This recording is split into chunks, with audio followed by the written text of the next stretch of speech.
saying earlier in the chat, they would call themselves a sort of a tree hugger. And I grew up on the East Coast, New York State, New York City, Westchester County, Putnam, Dutchess counties.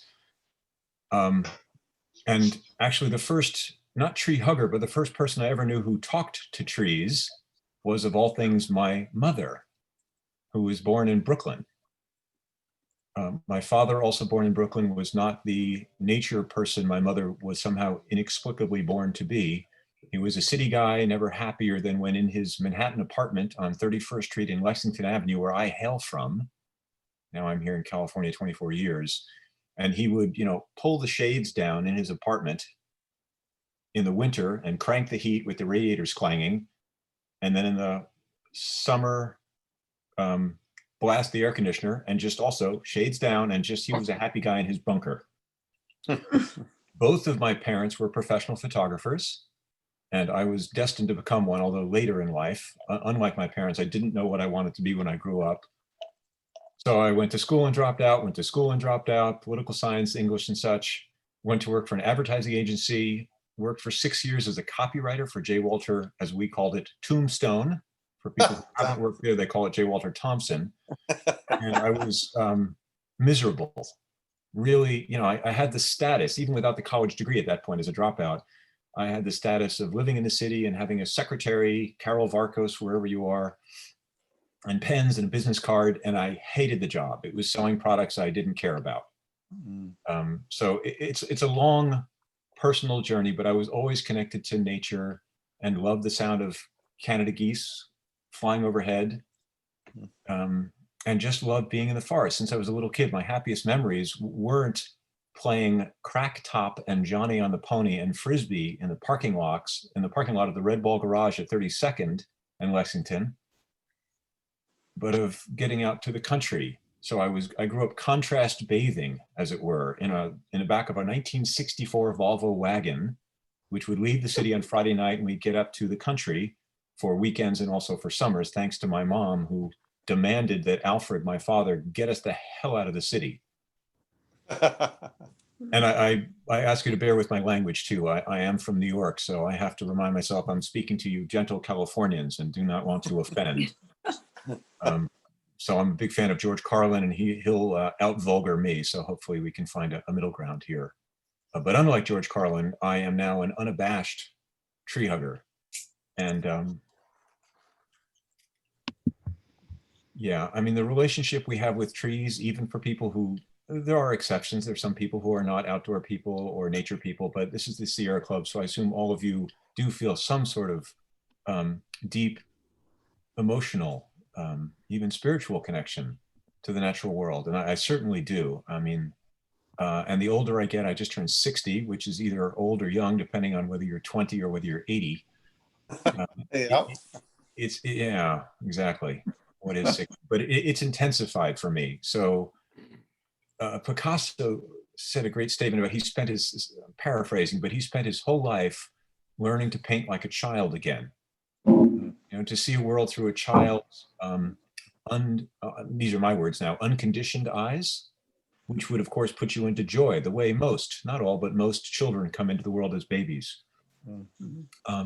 Just before this evening, for me to relax and kind of let go of my mind and a thinking mind, I go for a run in the woods in Fairfax here.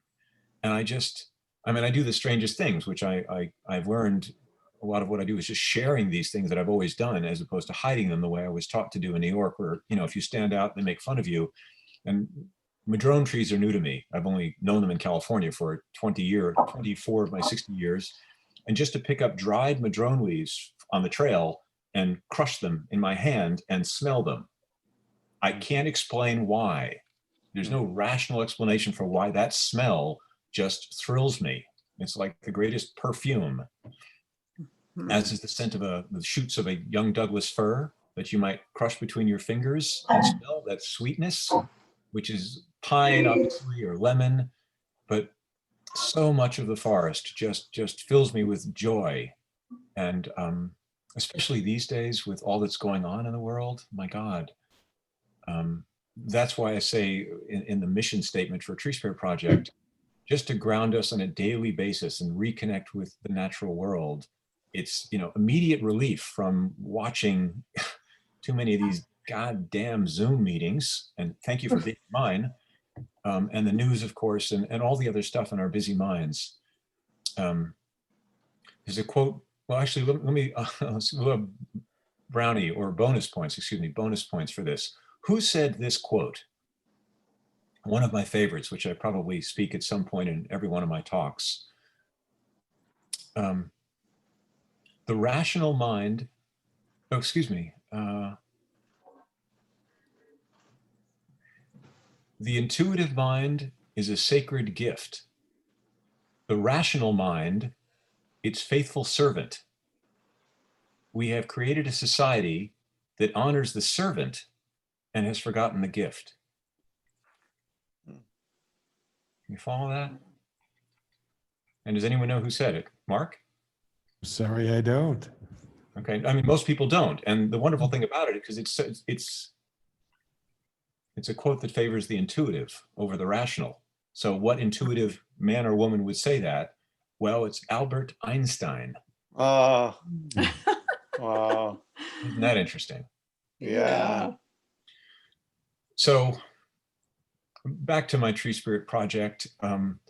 I had, at the age of about 42, what we call in California here, a heart opening. Back where I grew up in New York City, they call it a nervous breakdown.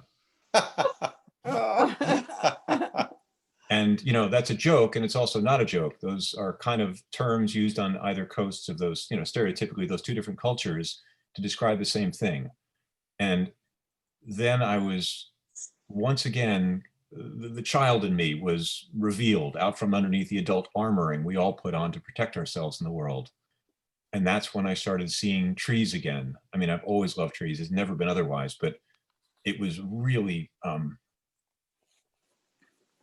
powerful and palpable. And I just had to do something with that feeling. I think Tolstoy, said, art is not a handicraft. It is the expression of a feeling experienced by the artist. So I had all this feeling for trees again, and I just needed to do something with it. And by then I was a professional photographer since I was in my late 20s after leaving the ad agency as a writer. And I just started creating these pictures with no end goal in sight. I just needed to show trees. And to do that, I wanted to have people in them for scale, to show the size of a big tree. There are some wonderful photographers, starting with, Ansel Adams, everybody knows, of course, from the club. And they're, technically masterful, and he's done some wonderful work, of course. But for me, like the work of Elliot Porter and some other famous nature photographers, they're sterile, they're cold. And it doesn't mean you have to put people in, and you certainly don't have to do what I did and put naked people in, but the scale is missing. So, that's my opinion, and I'm one artist with my own expression, of course, but I started photographing trees. So I do want to show a few pictures. It seems only fair that I'll go back to talking and taking questions at some point and going on, but see if I can make this work here. I'm going to try to share my screen, and we're going to find out if this works.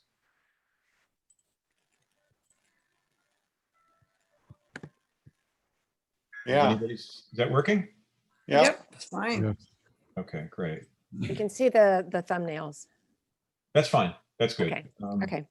Yeah, we'll have to do it that way. It's the only way I can get this program to work, apparently. But so my Tree Spirit project, that's an older slogan, actually, a celebration of our interdependence with nature. So you're not seeing me, right? You're just seeing, oh, actually, I'm on the right there, okay, on a small screen, but you're seeing, yeah, the images. Anyway, so this beautiful, old, ancient coast live oak tree was in Marin County, and I was hiking on a trail I hadn't been on before and came across her. And I just decided to call her grandmother because it's where it all began. It was the first tree I just felt so much and wanted to. I mean, she was, as I say, older than this country, older than America. So how do you, how does any artist capture anything, whether it's a photographer, which is what my skill set, or a painter, a dancer for that matter.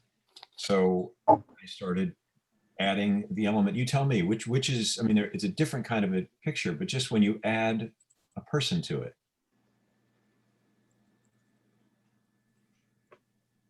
And thus began my photographing or making documents of people in relationship with trees. I'm certainly not the first photographer, not the first male photographer to photograph nudes in nature. But the people are not looking to camera, and they're certainly not what I would call sexual or pornographic pictures where it's to titillate the viewer. That's not the intention, and it doesn't feel that it is, obviously. Jacket, it doesn't look like the pictures are advancing. Are we supposed to be looking at the second one? Third one now, actually. The third one, yeah, we only see the second one. Which is the empty tree? Yes. Right. Weird. How about now? Same thing. Can't do it. We can't Oh, control. wait, hang on. Let me see. Okay, I see. I moved it. There I you go. moved it. Got it. Okay, so have you seen this image yet? That's Yeah. new. The diptych. That's new. Yeah. Okay, so it's, in other words, it started here and then add. body. Mm.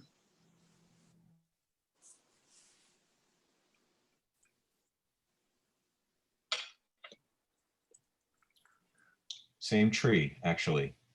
And some of the trees I photographed are initially anyway, were these giant trees and at different angles with different lenses. We're going through this. Certainly, it's been worse for me than most, but it is not unique to me. It is not even. Okay, I think we're going to have to mute, or at least mute that person if we can. Duty. Yeah, I'll try. Hold it. Okay, if you can find that person. I'll try to find them. Encourage it. Yeah.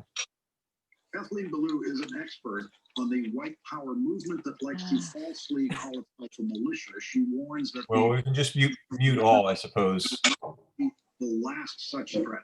Writing in the Washington Post today, Kathleen Ballou is part of a rising tide of white power activity. One that poses Okay, I found the person. American democracy. The Department of Homeland Security's threat assessment report released earlier this week after a long wait.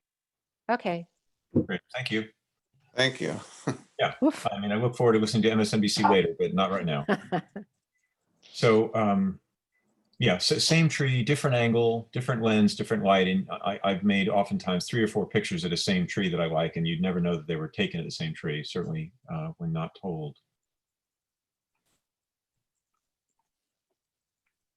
It's just cursor.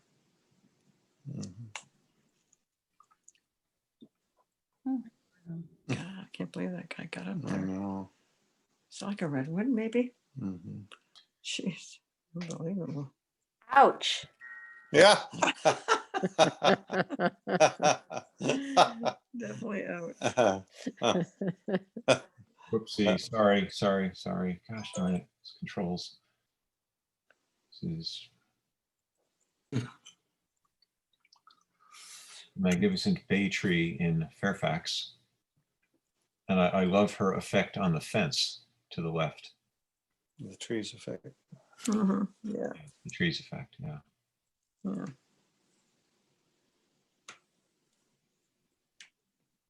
That's nice. Excuse me, the effect of the fence on the tree to the left? Could you describe a little bit more? Oh, thank you. I wasn't seeing that picture. Sorry.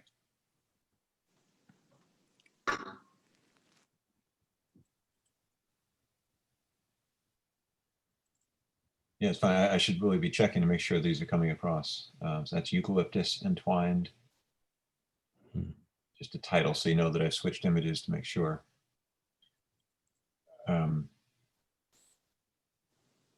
Hilltop worship.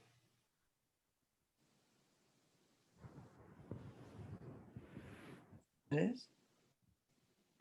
You think so? Can you tell us where this picture was taken? This one Yes.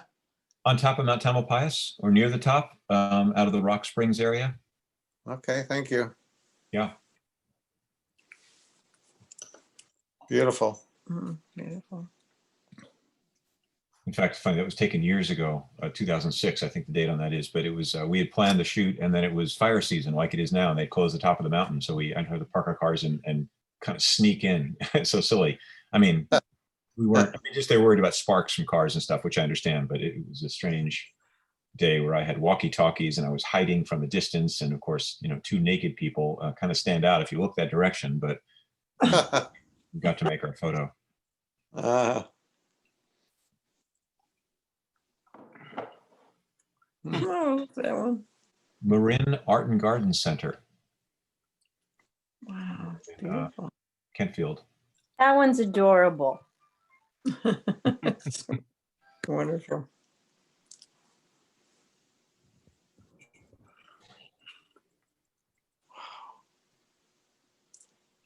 Sequoia adoration. So that's a giant sequoia tree, as you would probably guess, not a redwood. I don't think you can get that close to dinosaur. One can imagine she's like under someone's foot, Yeah. right? In between their toes. Yeah. Yeah, this tree has it's in the Muir Grove, and I call it the Sentinel tree because it's the first tree you hike about 3 miles in to get to the grove, and this is the first tree you see. And it's I lead. In fact, this is the first year I had to cancel the trip because of COVID, but I lead something called the Giant Sequoias Experience, which is 3 days walking into the trees in the Sierras, the sequoias, and making these photographs for the people who actually like them enough to want to be photographed this way. Hmm. And what's the name of this grove? Where is it exactly? It's in Sequoia, actually Kings Canyon National Park, which is Kings Okay. Canyon and Sequoia Park border each other. Those are, you know, arbitrary European designations for the the sequoias in the western slopes of the Sierra Mountains. Thank you. Yeah.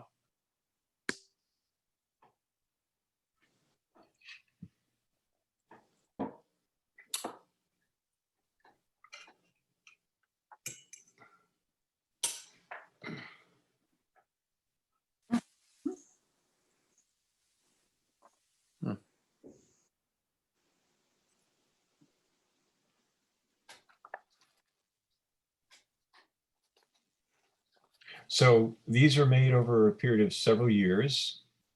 And, you know, it started out with just a few pictures and I would show them and people say, oh my God, those are lovely. I'd love to be in one. And it just kind of grew spontaneously from there. So I started organizing larger shoots.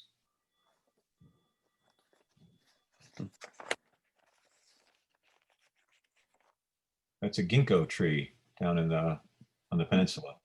Wow. And what I like is they're just bodies. It's not about personalities. People are, oh, I'll be embarrassed. Like you won't even, you know, your own mother wouldn't identify you. It's just bodies.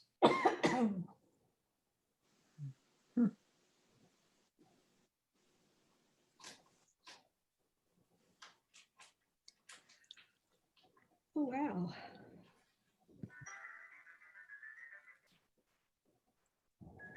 May I say my first impression of this? My first thought, the first thought that came to my head, Mhm. it's kind of gory, but I thought slaughtered pigs. Mhm. That's what came to mind. Mm. I'm Jewish, so you can imagine. It wasn't when I made the photo, but afterwards I said, oh, I know what kind of comments I'm going to get.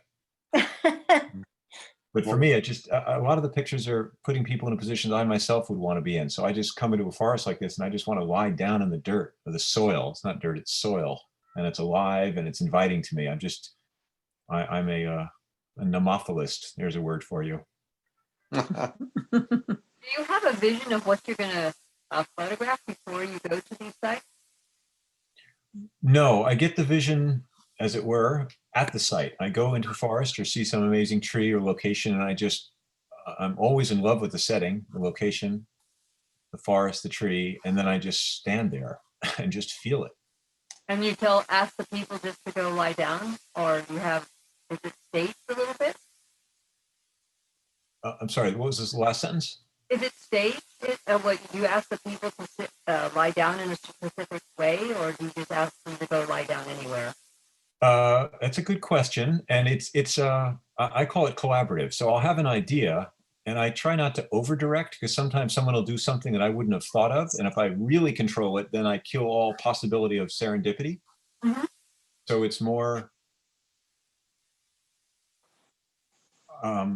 Actually, what I'll do is I'll say it's going to be over there, and I'll let people wander without giving them specific direction initially, and sort of see if someone does something that I didn't think of, as I was just saying, and gives me a better idea. But this one, I pretty much, I mean, if I had more bodies, I would have had it extend into the trees and off the trail.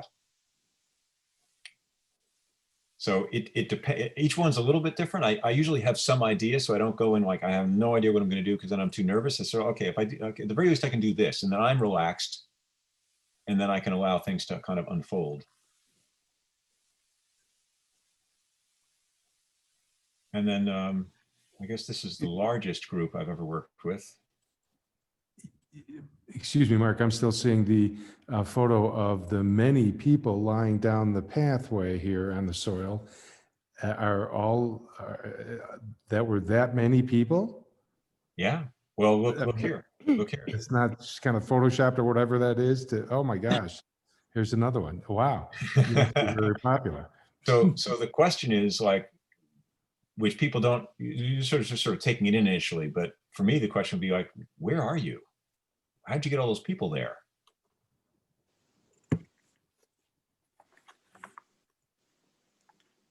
Please do answer.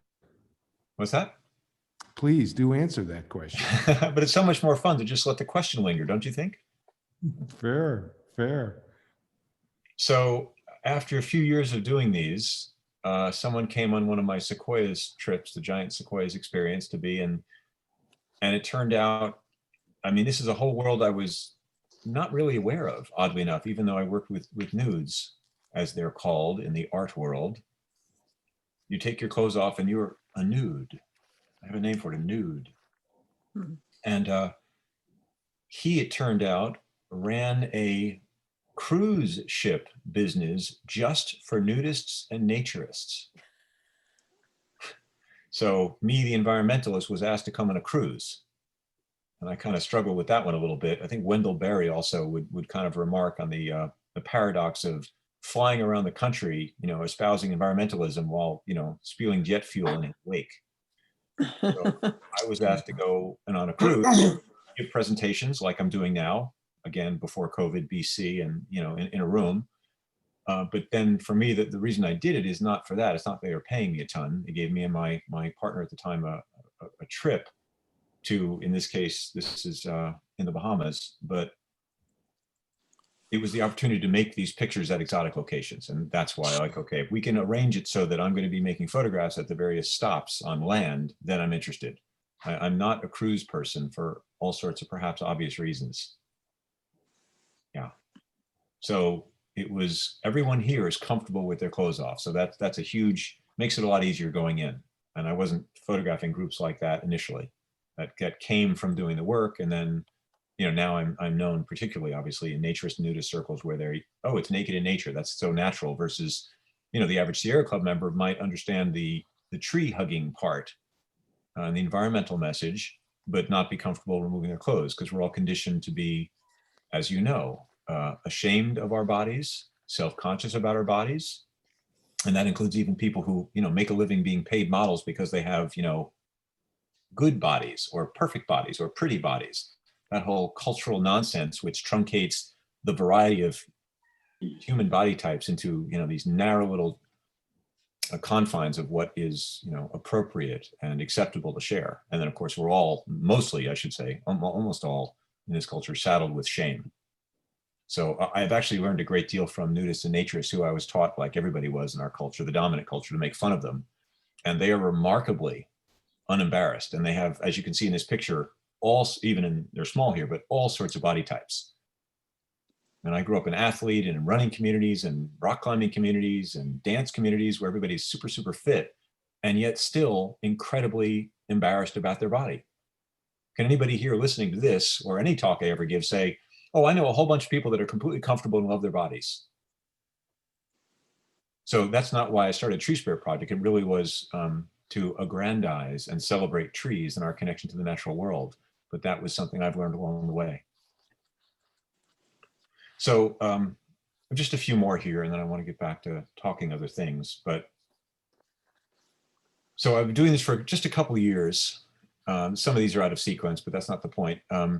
And then my girlfriend at the times, my partner's father was living in Berkeley. And there was a story in the cover of the New York Times about, maybe you've heard of it, of course, for you locals, tree sitters in the oak trees on the campus of UC Berkeley. Mm, Sound familiar? Yep. 2006. And I went over there to check it out. And I said, this is what I do. Do you think this would be of help? Could I make a picture here to raise more? They'd already been in the news about a year. It was cover of the Times, or cover of a section of the Times, New York Times. But if we did a large naked photograph, would that help raise more awareness? And to my delight, they said, sure, fantastic. We'd love to do that. So we did set up a photograph, which I'll show next. And just the announcement that we would be doing that got a call from ABC TV to interview me, to like, who is this guy? What are you going to do? And I had a little obstacle in the way, which was a lifelong terror of public speaking. Anyone relate to that? And I was, in my 40s. It was like, this is a crossroads, Jack. You can advance your career and do this photograph, and or continue to run and hide and yeah. Anyway, so I actually found a coach around here who's wonderful for people with my common affliction. And now it's not that I don't get nervous, I still do, but I know what to do with it. And I totally enjoy speaking to groups. And no offense to you fine people for listening to this, TV show we're doing here, but I particularly love, being on stage, as it were, or being in front of people and connecting with people. Yeah, it's been a transformation. So in my pursuing my tree spirit work, I have absolutely, grown as a human being.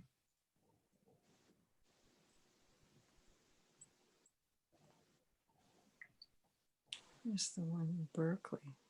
Oh, in Berkeley.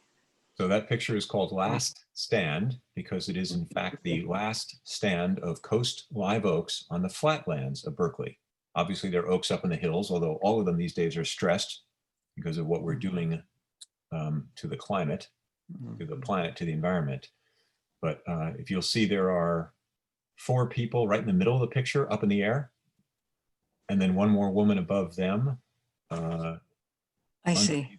A tarp or something, but those 5 naked people up in the air are all tree sitters. So they actually descended down from the treetops to be into the photograph, while the rest of us came in from the ground. And that got a lot of attention, and that sent me off on my way, being, who knew that I could, an environmental activist with photographs. And then I went out and specifically searched for places where a specific tree or trees or grove or even forest was threatened, and make a tree spirit picture, which of course, because of what I was saying about nudity in this culture, I found was a very effective way at getting media attention. And they often, question?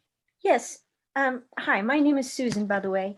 So I have a question. I've been in Berkeley since 2013, and I live very close to Live Oak Park. Is Live Oak Park connected to this specific location in any way? Because I don't recognize this. I can't tell where it is. This has since been destroyed. Oh. This is right near the Cal Berkeley Stadium. Okay. Looking at this picture, to the viewer's left, out of frame, if you move about 100 feet, you come up against the stadium. It was planted as a World War I memorial, this grove of trees, over 100 years old. And as we do, bit by bit, I was going to say brick by brick, tree by tree, grove by grove, well, it's just a few trees, just these 20 trees, just these 40 trees, just these 60 trees, just these 10 trees, just these 2 trees. We're going to make a development, and we're going to cut down the trees because, they're just trees. And, in theory, that's not doing much harm because it's only a few, but, it's what we're doing everywhere on Earth, we humans, we numerous humans.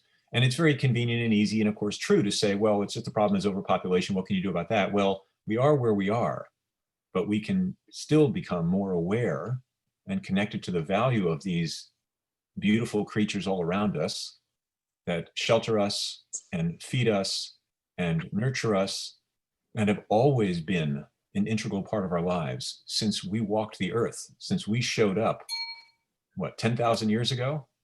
Trees have been on the earth millions of years. They helped create the environment that made our evolution possible. And as much as the most devout tree hugger in this group is, or I am, it's nothing compared to the service trees have done us. Thank you for that. I guess that spurs another question, which is, as I said, I've been here since 2013, and knowing how Berkeleyans are, how did they ever let it be destroyed? That really surprises me, frankly. Well, that's a great Did the question. university? Did the university do it? So it was on the UC campus, and it was indeed a culture clash, as it should be at Berkeley. So on one perspective, you could say if this happened in, let's say, Dallas, you know, the cops would come and shoot rubber bullets at the kids in the trees and knock them out, and that'd be that. They just grab them out violently. Because it is Berkeley, and we don't do that, and I like to think we are more evolved and nonviolent to a larger degree. Not perfect, but we are evolved, I think, in that respect culturally. There was this game of, well, it went on for 2 years. For 2 years, there were, you know, groups of tree sitters rotating through, and it wasn't until, you know, and lots of lawsuits, of course. Lawsuits helped slow it up for many years, and it became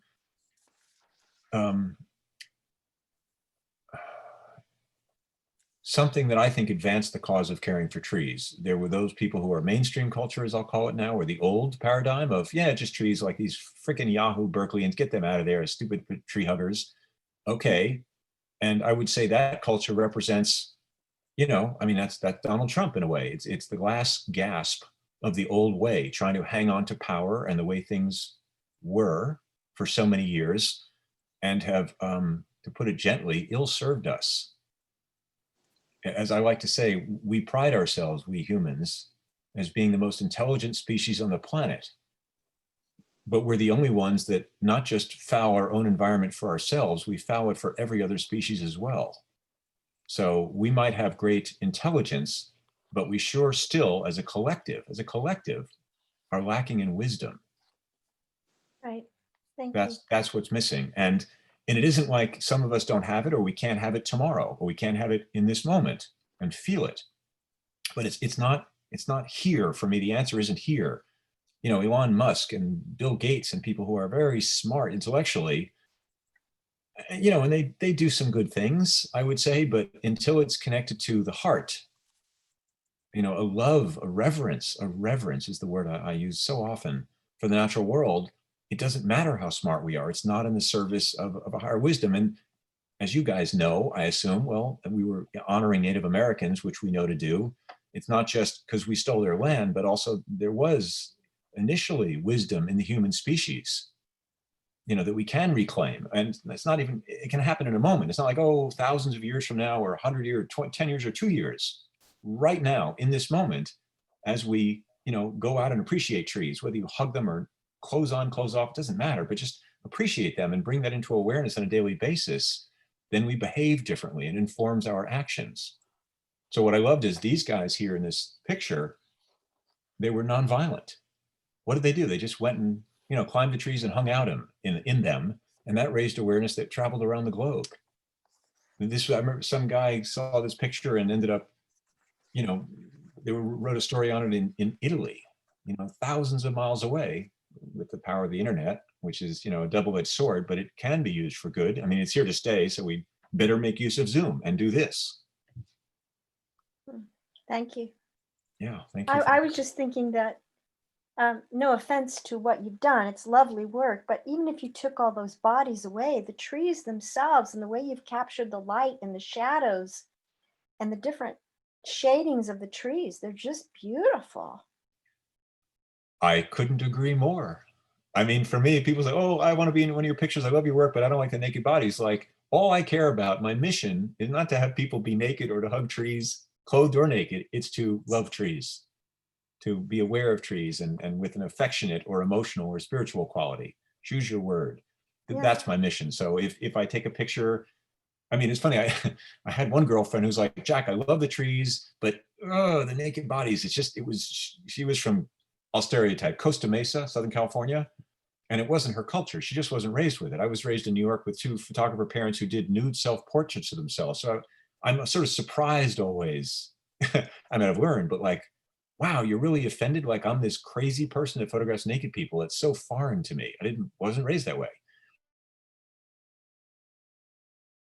I cannot overstate the power of conditioning.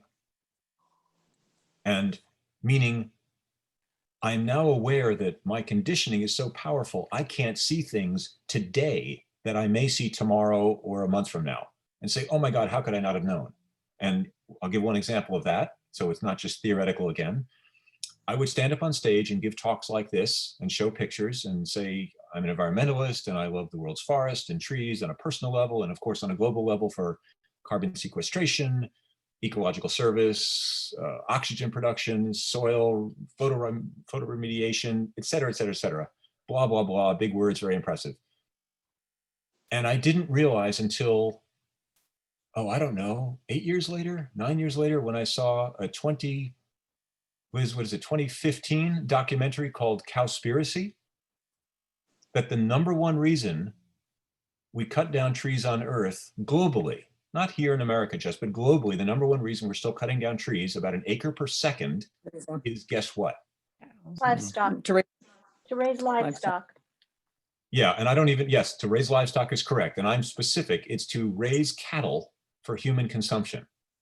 I don't use the word agriculture in my talks because that's a euphemism by the cattle industry. And I imagine going on a cruise ship and saying, guys, don't eat meat, quit meat. And like, people start walking out the door, right? Yeah. So I learned also from my own journey after seeing that movie, it's like, oh no, I'm ashamed. I can never lecture anybody about meat eating because I didn't know into my 50s.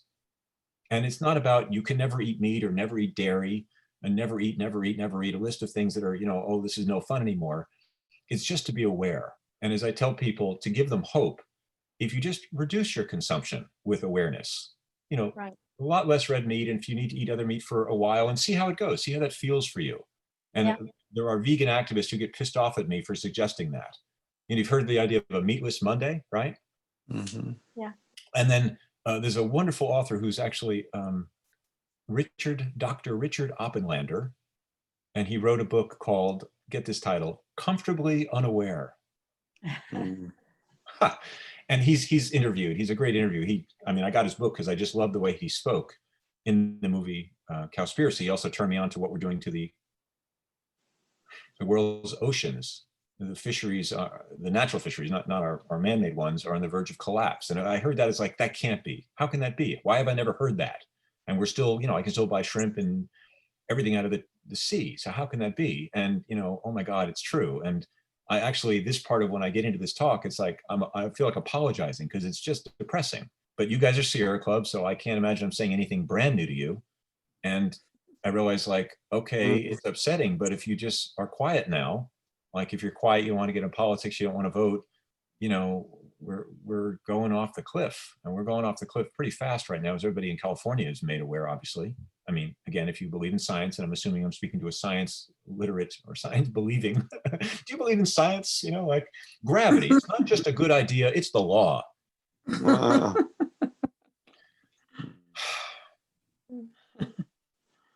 So back to this picture, last stand. Then I started making a few more activist photographs, which, for instance, this one is in the Richardson Grove I spoke of. And here's Highway 101 going right up the middle.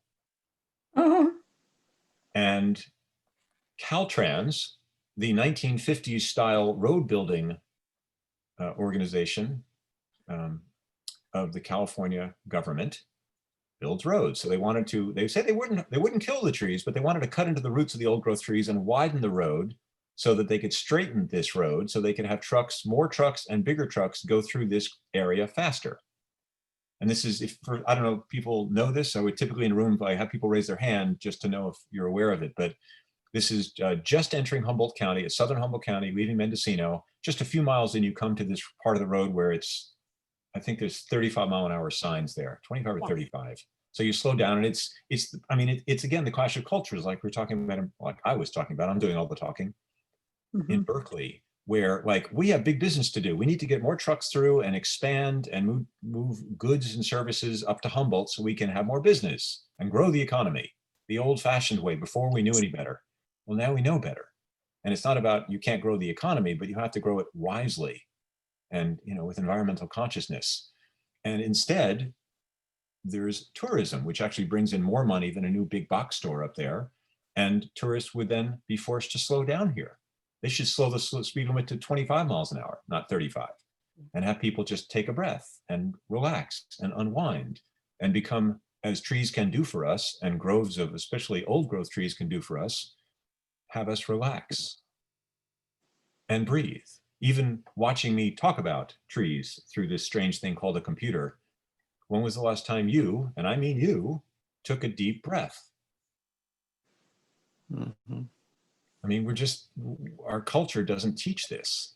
I mean, it's not that simple. Of course, you can take all sorts of, you know, yoga, or I learned it in karate, actually.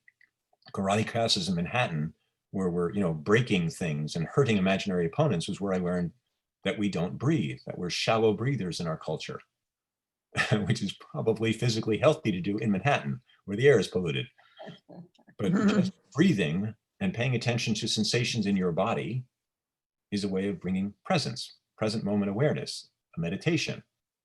And without even intellectualizing that further, just walking through an old growth forest will do that to you naturally, because assuming you found yourself there, it means you like trees and the smells in the forest are wonderful.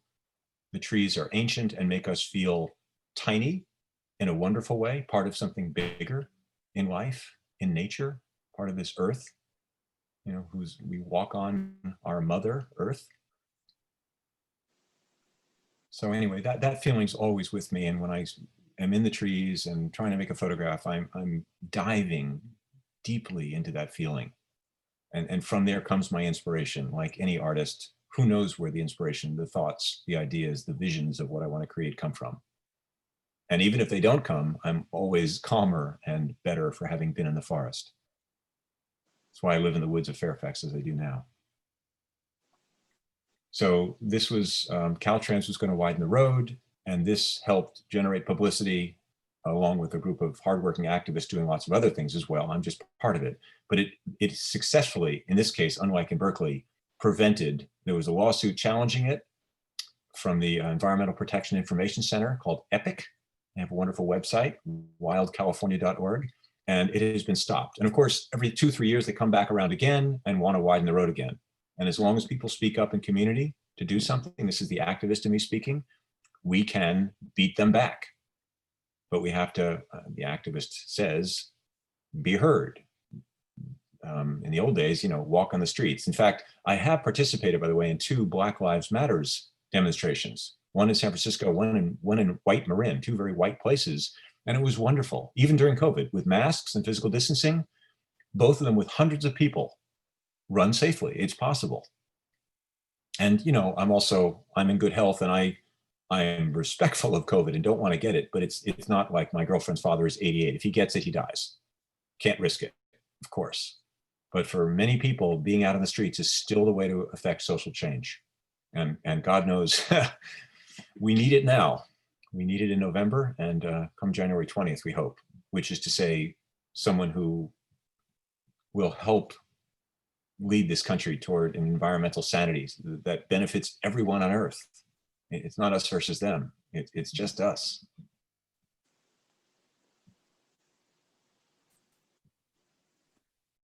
And this is Strawberry Rock in Humboldt County. And the entire grove is going to be its second growth. Those are smaller trees, but they were going to be cut down by I think it was Green Diamond Timber Company. I'm trying to remember which it was. I think it was Green Diamond. They own the land and they have the right to cut into it. And there was another lawsuit. I actually haven't checked recently to see whether they went ahead with it, but it's timber operations as usual. And they give all the BS about sustainable and eco-friendly, and, you know, we plant more. And basically we should be harvesting. Excuse me, I just used their PR euphemism, which is Orwellian. We shouldn't be cutting down any more trees. We need to be planting millions more trees. I think it was David Attenborough's recent show, which is going to show on Netflix, I think, starting tonight. You know, even he, who's, you know, a very, you know, urbane, sane Englishman, is now getting with the program, which is if you don't speak up for it now, it's gone, buddy. And, you know, in his case, his children or grandchildren aren't going to have anything left. We're already moving into it. We already are actually in a dystopian future. This is the depressing part compared to how it was in this place 100 years ago. But we can at least slow down the calamitous outcome we're headed toward right now. Sir Richard Attenborough's film is out on Netflix. It's been out for about a week. It has. Okay. Yeah, it's a good film. You remember is it Life on Earth or something? What's the name of it? Do you remember? A Life, I think it's A Life on Earth. Okay. Or A Life on This Planet. I think it's a Life on Earth. Okay. Thank you. Anyway, and then so what I've just been saying, you know, inspired by this guy, of course, what we are doing to the forest of the world is but a mirror reflection of what we are doing to ourselves and to one another. Because, of course, in the deepest sense of things, there is no other. Our language is so limited in conveying truth. You know, hence that little saying that those who say do not know, those who know do not say, which is, I think, probably Confucius. But regardless of its author, there is no separate me from you, from trees, from earth. You know, we're all made of the same stuff and intricately connected. And now, sadly, we're seeing the ill effects of pretending that it's otherwise. And we can just use all the Earth's resources and cut down all the trees to get this precious commodity called money. And you guys know all this. I don't need to belabor it. But I do, inspired by this man, try to do actions that raise awareness and spread love and connection rather than just rail against all that's wrong. That's depressing and takes away energy, and ultimately I think is not as effective as demonstrating for what you want. Mother Teresa said something to the effect, she said, if there's an anti-war protest, you know, no thank you, I won't participate in that, but as soon as there's a peace march or peace rally, I'll be first online. And that's, just think of who said that. It's not just semantics. She's not a linguist. She's not Noam Chomsky playing with the language and its meaning. She's pointing to something quite profound. The energy of what you want to see in the world. And to bring it to some other issue that was mentioned earlier in the conversation before this was recording, Ken Brower spoke to you guys last week. Ken and I have been, in our own way, working on the same issue out at Point Reyes. And the Park Service is being heavily influenced by, well, they follow the order of politicians out of Washington ultimately, but the politicians, of course, as we know, and even John McCain, the Republican of old times, knew are being influenced by the money from the ranchers. So even Jared Huffman, who's an environmental Democrat, is, along with the Park Service and along with the ranchers, about to, now they passed an ordinance, it'll be signed in 30 to 60 days, to shoot the wild elk at Point Reyes National Seashore because the ranchers want it so. They don't want any of the about 700 elk eating any grass or drinking any water for the approximately 5,600 cattle, beef cattle and dairy cows out there. And I was talking again about, I just want to leave you with this thought. We can do some more questions, but conditioning, the power of conditioning. So for 20 plus years, I drove from where I've lived in San Francisco and Marin out to the lighthouse or out to Kehoe Beach and McClure's Beach, that area, a lot of different things. Mount Vision, after the fire, I would go hike through there and I saw cows, and I wasn't vegan. I wasn't an activist this way. And it was like, oh, well, if you're going to be a cow, this is a good place to be. There's rolling green hills. There's lots of room. It's organic. They're small, contributing to the economy locally. This is a good model.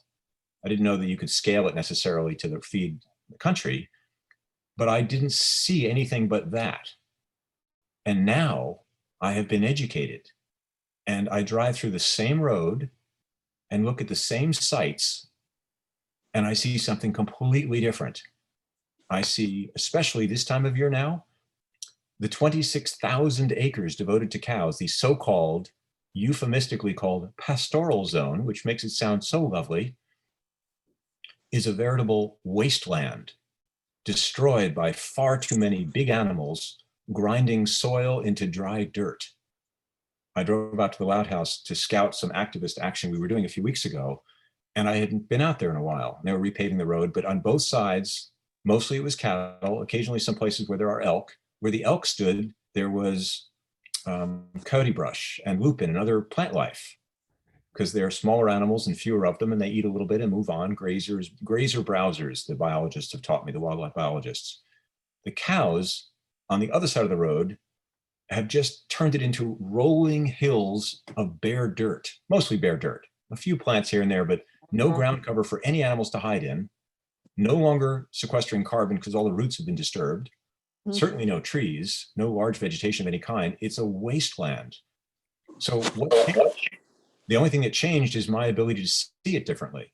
And then of course I've learned how much those cows pollute. So I could go on about Point Reyes, and if you guys want to hear more about that, I can answer questions. But Ken Brower has educated me. I've spoken to him a lot. He's somebody who I think spoke to you guys last week about it was never the plan for the ranchers to stay there in perpetuity. And what with COVID and me not able to do my trips, I've spent a lot more time now working on this issue as well. So on my treespiritproject.com website, or just Google naked people in trees, and that'll take you to my site. I have an elk page. You can see it listed there as well. And you can learn more about that issue. It's a place where you can actually get involved and do something, as opposed to, well, how do you work with deforestation? You can give to organizations, and you should if you can and want to and feel called to. But there is actually ongoing efforts locally here to get involved in the bigger picture about, well, the climate crisis, caused in large part by people being unaware of the effect of so many cattle being raised and eaten by far too many humans in large quantity.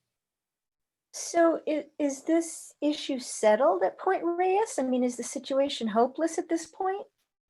No, it's not settled. And also, no, it's not hopeless, which is to say, on October 18th is the official end of a 30-day waiting period, at which point the Park Service may sign a so-called record of decision on a new management plan. And that management plan involves shooting elk and allowing more cattle and other animals as well, and row crops and Airbnbs. It's basically they're doing everything they can to help a dying business in a national park with government subsidies.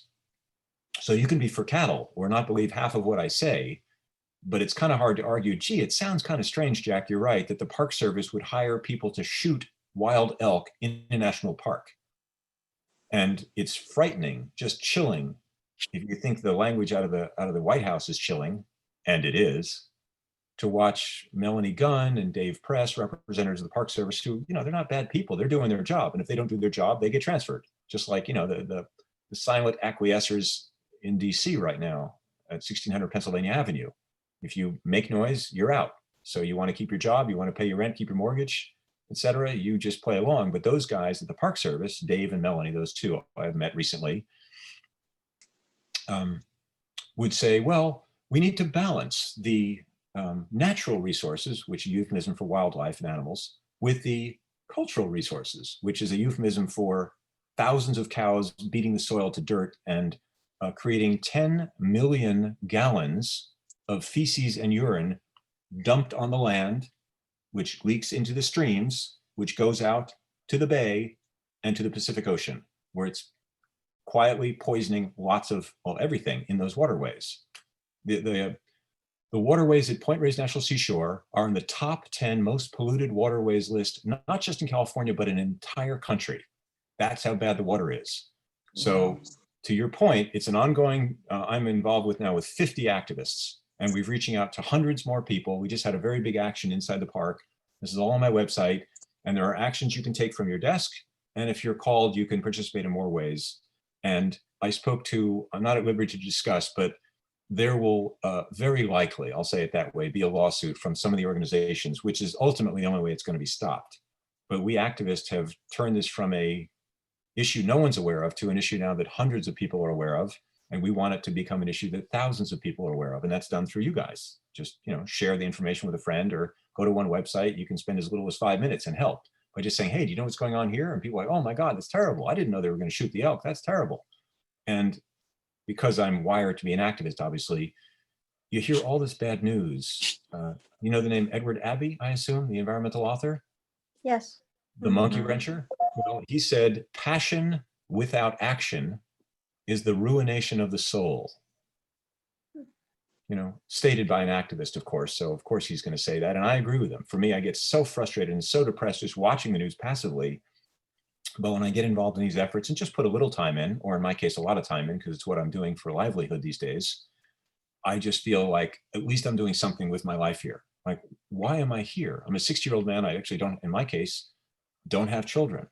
So what is my legacy? What am I leaving behind? Why do anything? What's the point of it all? And I want to make a difference for the next generation, even though they're not, you know, from my body, from my lineage, from my loins. But for me, it's such a deep love for the natural world. I love animals no less than I love trees. I just haven't figured out a way to make photographs of them in a unique way as I have with Tree Spirit Project. But ultimately, it's, as I said before, it's about sharing this childhood love I've had all my life. And as I've gotten older and more vulnerable about it, and to share that deep love I have for the natural world and just speak that, you know, to you guys through this magic device, and hopefully, you know, move your hearts. So you also say, yeah, damn straight. This is a beautiful place. Let's not keep fucking it up. We don't have to, and we can do something. It's definitely not hopeless. And, you know, November 3rd, January 20th, big dates, big chance for change to say, okay, we, you know, took 2 big steps backwards and we can take 3 steps forward. It is possible. I choose to believe that because it gives me energy and action and hope. Thank you.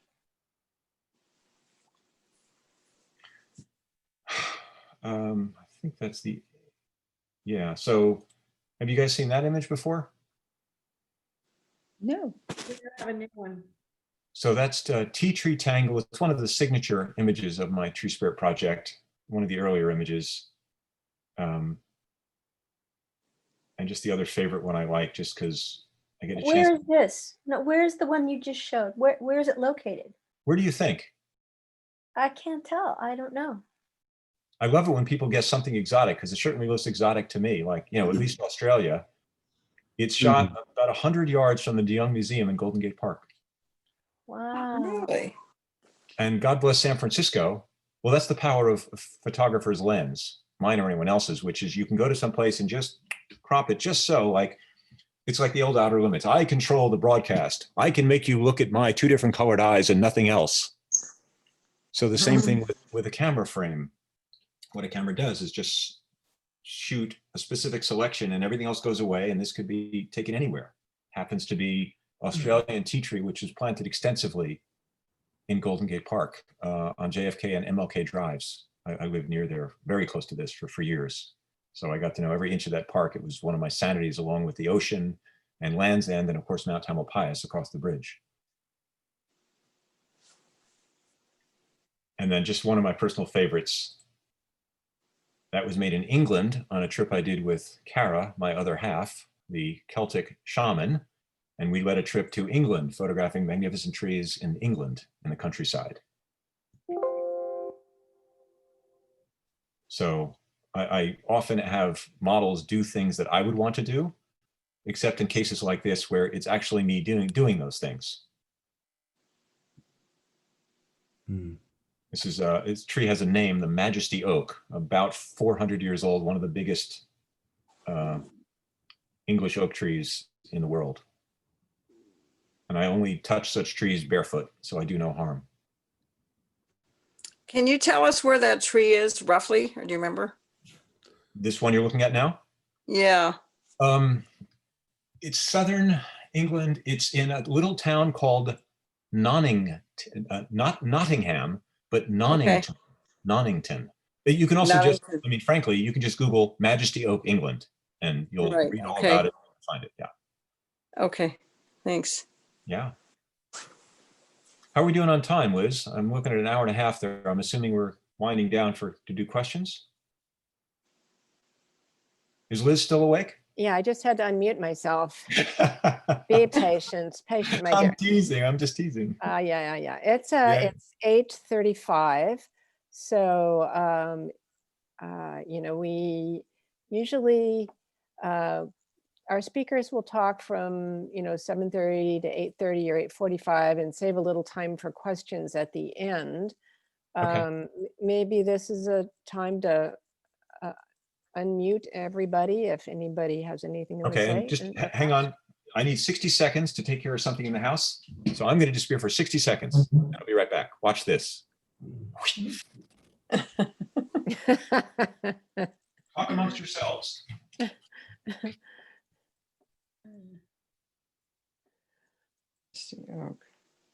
Okay, so let's see. I guess if people have questions, you can put them in the chat. Or I think you can unmute yourselves. Can you unmute yourselves if you want to talk? Oops. Majesty Oak. Okay. Let's see how to do that.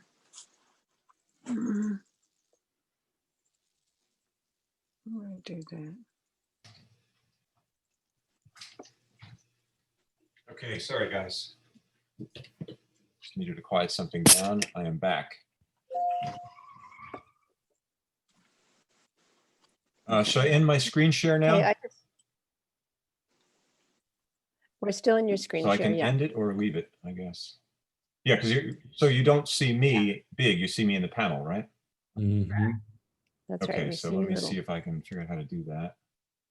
If I just close that, that should bring me back. There we go. Yes. There we Okay. are. And speaker view. Okay, great. So now I'm looking at camera again. Okay. Yeah, so if you want to receive emails about what I'm doing with the Tree Spirit Project, the two ways to do that is just to make a note, with like, I don't know if you guys are old enough to remember, I love playing the age card. This device, it's called a pen. And if you put it on this stuff made from recycled downed trees, paper, jack@treespiritproject.com is my email. Or just go to Tree Spirit Project or just Google Tree Spirit and Jack. And you'll get to my website and there's a place to sign up for email, obviously on my website, and contact. There's also, if you like what you see there or like my clever banter, you can support the Tree Spirit Project and all the different activist work that I'm doing with a donation. You can do that as well. And so I do the tree advocacy. I've been involved with the Thule elk at Point Reyes.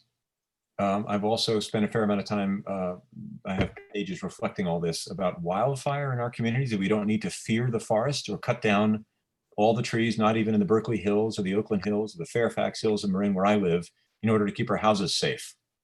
That's a whole separate topic I've given presentations on. And basically it's you make your house fire resistant and then you don't have to cut down everything around you that you think threatens you.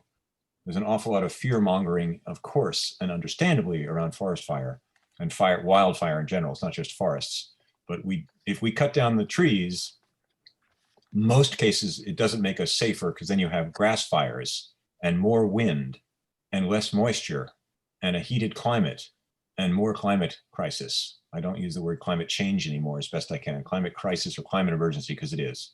And trees are fast, cheap, easy fixes to stop cutting them down and plant a ton more. That's one of the many things we need to do. The other is eat less meat, obviously. So those are personal things you can do every day that make a big difference and spread the word that we're a collective. Can you talk a little bit about what, like Trump, he's been saying things like, oh, the fires in California, the Forest Service just didn't manage the forest correctly. And then I was reading an article about, is there sort of a volunteer effort sort of on a regular basis when it's like pre-COVID to clear out dead wood that's on the ground, but it didn't happen during COVID because they didn't want groups together? Well, in other words, like volunteers working together because of COVID, getting, those are two separate, they seem to be related, but those are two entirely separate questions. So one is, in reverse order of what you just said, do we need to clean out or tidy or reduce understory in forests in order to be fire safe? That's one question. Yeah. And then you're asking about Donald Trump. And I'll start by saying I have a couple things in common with good old Donald Trump. We're both from the New York, he's New Jersey, I'm New York. I grew up watching him. He was known as he's a bullshitter. That's all, he's a bullshitter. He'll say whatever he needs to say to get something done, and maybe he'll screw the contractor, so careful if you work for the guy. That was about it. You know, schmo and relatively harmless. Where he, and oh, we both like to give talks too. I'm fed by the crowd and by people's energy, just like Donald. So he's a guy, I'm a guy, we have that in common. Now, where we're somewhat dissimilar, I've only met one other in my entire life, but he is actually, and I'm not a psychiatrist, I don't play one on TV, but it's plain to see he is actually the definition of a pathological liar. He'll say anything at any time to serve an immediate emotional need. I say, I've actually, a friend of my brother's introduced me to a friend of theirs who was this, and it was fascinating to watch. I mean, we sat across a kitchen table and she said things that I knew were false, and I knew that she knew they were false, but she still said them. So whatever Donald says about any topic, you can't take it seriously. And he's also, unlike me, really uninformed and inarticulate and doesn't read. So we only have a few similarities, but so push him out of the forest discussion. And now, do you want me to address the question of, should we be not raking the forest, which is the joke, but should we be removing, understory brush to protect ourselves from wildfire? Is that a question?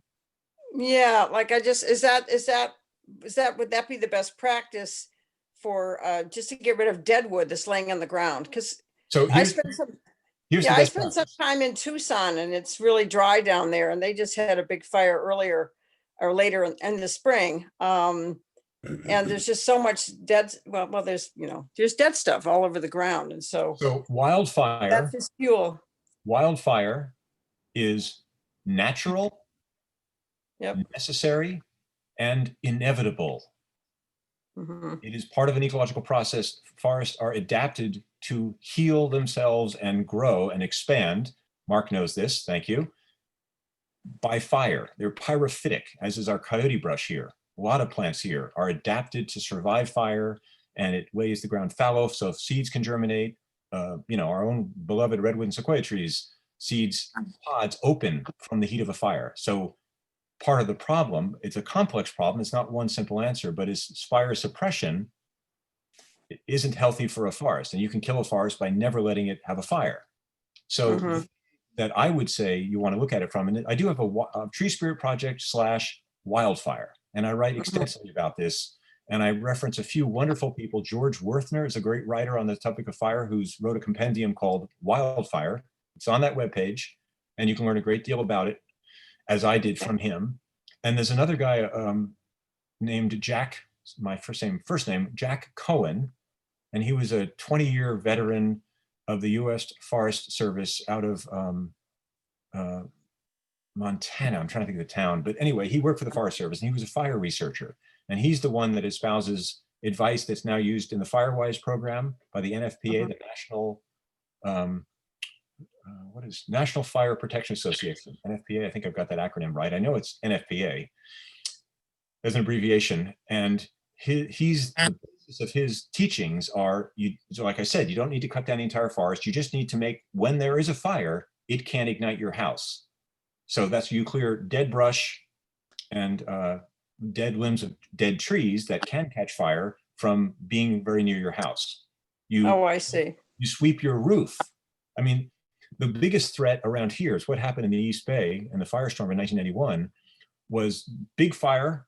It actually started as a grass fire, a fast-moving grass fire that they put out, and then they foolishly didn't think it was out the next day and didn't wet it down again and take every precaution. So if you cut down all the trees, you'll get grasses, which we have in the hills here, and that stuff will bring a fire. It doesn't matter. It's not a crown fire from trees, but it brings the fire very quickly right to your door. And if you have preparations right around the base of your house, if you haven't installed vents in your attic so that firebrands, or what we call embers, can then, in huge numbers from any fire, get into your house in the attic, it doesn't matter whether you cut down the trees or not. So it's keeping your house fire ignition resistant is the term in the business. Ignition resistant, not ignition proof. They're not bullshitting, but you can make it highly ignition resistant without having to worry about anything beyond 100 yards. Oh, okay. 100 All feet right. from your house. So that's the thing I tell people. And, having said that, there are places in Berkeley and in Oakland, and I'm right now in Fairfax, and I've got a whole bunch of bay trees right outside my deck. And if I was the homeowner, which I'm not, and really wanted to be safe, I'd probably trim back some of those trees so they're not touching the deck. But they're green trees. They're not Right. easily ignited. Embers won't ignite those trees. The biggest threat to the house that I'm in, and a lot of houses around here, is the house next door to you. If that house ignites, the heat from that house will set yours on fire, and there's nothing you can do about it. Yeah. So that's why it is wise to have neighborhood planning. And you can protect groups of houses from advancing fire fronts, which is both on the ground, which is grasses, not just the dead material you mentioned, and then also from crown fires, which throw huge showers of millions of firebrands, embers, onto your roof or onto your property. Is there, do communities, do they have this knowledge, or are people doing that in small groups in their communities? Yeah, it's called Firewise over here in Marin. I think it exists over there in the East Bay as well, but absolutely. So you can, it's a great thing to do is get involved, and you're helping your neighbors, and so you don't have to try to get even more expensive insurance that isn't available by just making your place safer. Sure. Thank you. Yeah. So check out the treespiritproject.com/wildfire. A lot of resources. Okay. Yeah. Thanks. Yeah, and you're also welcome to email me if you have specific questions after this too. Jack@treespiritproject.com. Okay. Anyone else? I'm perfectly equipped to keep talking for the next hour, but I figured I'd like to engage you guys. Thank you. You're welcome. Jack, I'll pipe in and say that I don't have any questions right now, but I've been enamored for the last hour plus listening to your talk, both very much the mechanics of it and the style and the oration and the articulation and all the other nuances, as well as, of course, the subject matter and the topic.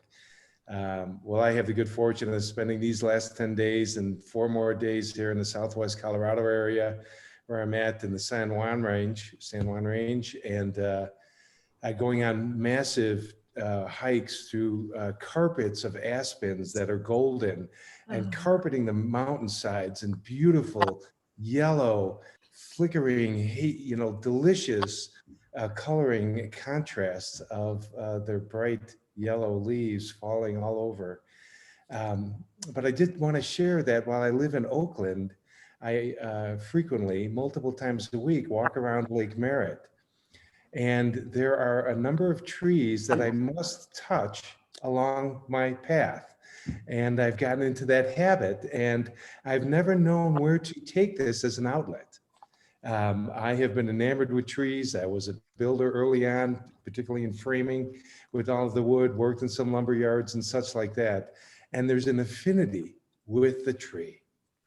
And so I have not figured out where to express this, the innateness of tree loving. And so tonight's talk has been very inspirational, and I'll see you on the website via email. And thank you for all that, Mark. And just know that you just did find a forum to share your attraction to trees. You just started. Thank you. Yes. Yeah. And where from Chicago are you originally? Chicago. How did that come up? Colorado? No. Where were you raised? Yes, you said Chicago accurately. And I Chicago. did not say that though. So that's very funny. Chicago, as I'm Chicago is not how you said it before. Also, similarly, being 22 years in Northern California, I was raised on the runway 7L and the first suburban ring that was developed in the 40s outside Chicago in Des Plaines, Illinois. I grew up in New York without much of a New York accent because I grew up in Manhattan, don't you see? But my friend's father was raised in Chicago, and he said a few words that I heard. Just you say like, "That's Chicago." I know that. Right on. Very, Wow. very Thank you, fun. Mark. Thank Wow. you. Mm, Good to feel you, brother. mm, mm. Anyone else? Not hearing any more questions. So Jack, thank you so much. Like Mark was just saying, this was really heart filled our hearts, I think, very much. And just encourage everybody to go check out his website. As he has said, he is an activist, and we have more things planned to try to save the Thule elk at Point Reyes. Things in the works. We have things afoot. And so keep checking with him, and we will try to get the word out to everyone the next time we're going to gather and express our dismay at the National Park Service's plan to expand those agricultural things. I won't call them ranches, that sounds too good. And try to shoot the Thule elk. So stay in touch with Jack, stay in touch with us. And just let me say, the great way you can help, just very simply, is just to read a little bit and get a little bit educated. Like, oh my God, they're actually going to shoot, and just share that with people. It's just spreading the word, so that when we, yeah, I mean, it just makes all the difference. I had, like I say, a biologist today, excuse me, last night, tell me, you know, Jack, you guys, which is to say several hundred people, all of a sudden showed up, and now there are several other organizations involved. They're going to do lawsuits and looking at the issue, and it just a few hundred people can make a huge difference and get media attention. So spread the word. Just 5 minutes, if that's all the time you have, because you know these are crazy times. I have a question. This whole thing with the elk, is that do you have a Facebook page for the organization? Facebook page organization. Like if there was a post on Facebook about the elk, I could share it. See, I could. Well, the short answer is no. We have it when there's an event, then we put up an event page for the next event. But then it's all us different activists, you know, treespiritproject.com, forelk.org. Okay. All these other organizations are in on it, but we don't have, we kind of like the fact that it's not one place to go. You can kind of choose. Okay, well, I can probably pull it off of the website and then share it on Facebook. Beautiful. And Instagram, yeah. Yeah, actually, you know what? Let me, that's something I can do right now. I think in this, or it goes away after this chat, but I can type, watch this. Oh, type it in the chat. Yeah, now it goes away once the show ends, but you can just copy it out of this. treespiritproject.com/elk. So that's the URL to the page. Okay. Oh, that's privately. Gosh darn it. I wanted to, it doesn't help. Hang on. I'm trying to save the chat, but now we're doing a normal Zoom thing where you're watching some guy stare down and like, I'm bored, I'm out of here. So okay. I think you can go to his website. I just did it, and then sign up about the elk. I just did that a couple weeks ago. Okay, I'll figure out how to do it on Facebook. I put it on Facebook. Okay. And Mark, you're smiling. I am such a student of communication, even before COVID and Zoom, which is what mixture. It's a serious topic, but you can do doom and gloom and depress the crap out of people, or tell them they're bad for eating meat and then they leave. And you got to find your own way, your own style with your skill sets. I have a sense of humor, which I like to use and be entertaining. And sometimes it's a little bit, I look back and I go, don't joke about it. It's serious stuff. But if it's too serious, so finding that balance and how much information versus how much feeling. I think information is essential, but without feeling and without sincerity and without heart. Ask any woman who's listening to this. They know. They're trying to help us guys figure that part out. Without feeling and heart, it just falls short. I hope that's not sexist. It isn't meant to be. No, it's a compliment to women. I like to think so. We all need to be coming from the heart more so. Absolutely. Exactly. And I call it, I've been educated in California, there's masculine and feminine energy, and those energies are in every person, regardless of their gender. Okay, I'm going to try to jump in here since I've noticed several people have been signing off as we've wound down the conversation. Before anybody else leaves, I want to do my thank you very much for coming and joining us. And I hope you will all be here again on November 13th.